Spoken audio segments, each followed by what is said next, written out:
Lige pludselig åbnede døren, og så kom der en dame ud og spurgte, hvem har lukket jer herud?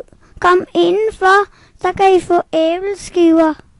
Og i virkeligheden var hun ikke en rar sød dame. Hun var i virkeligheden en heks. Så hun lukkede døren til huset, så hun kunne æde dem. Og hekse har røde øjne og har en god næse. De kan lugte ligesom dyr. Som havde også 2 senge, Hans og Grete kunne ligge i. Men næste morgen førte heksen Hans ud i buret i stallen, og så han måtte råbe lige så meget han ville, men de kunne ikke høre ham. Så sagde heksen, vågn op, Grete, du skal lave mad til din bror, for jeg vil slagte ham og koge ham, når han bliver tyk og fed. En dag, hvor heksen hun kom ud til Hans, og så spurgte hun Hans, stik din finger ud, sådan cirka mærker, om den er blevet tyk. Men Hans stikkede bare en kyllingeknogle ud, fordi hun kunne ikke se så godt. Og Grete, hun fik kun brødskåber og kartoffelskræller. 4 uger, og heksen kunne ikke forstå, hvorfor Hans ikke var blevet tyk eller fed. Heksen sagde til Grete, at hun skulle sætte vand over i en gryde, og så skulle hun æde og spise Hans. Så hun bagte brød, og så var det færdigt. Og så skulle det ind i ovnen, og hun skulle mærke, om ovnen var varm. Men så lavede hun så bare som om, at hun ikke kunne finde ud af det. Fordi Grete vidste godt, hvad hun var ude på, heksen.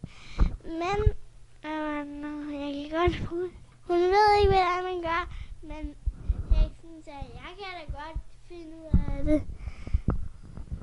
Gik hun ind og åbnede lågen, så smækkede Grete heksen ind i ovnen, og så lukkede døren, den skreg. Grete løber ud og befrier Hans og siger, vi er frels.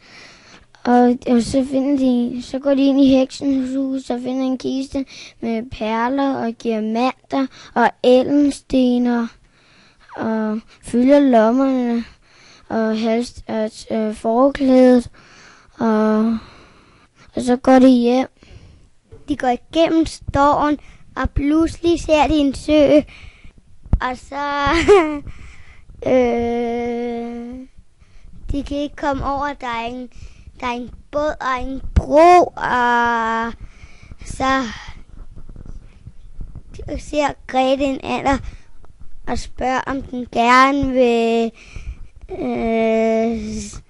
svømme dem over på den anden side af øen, og så lige pludselig kan kende stormen, og så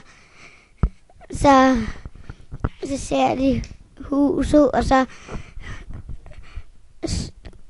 løber de hen til faren og krammer og kysser, og hopper løbestenen og så noget ud.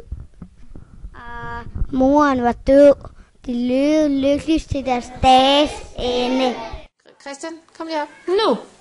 Heksens øjne, de er røde. De kan smerte.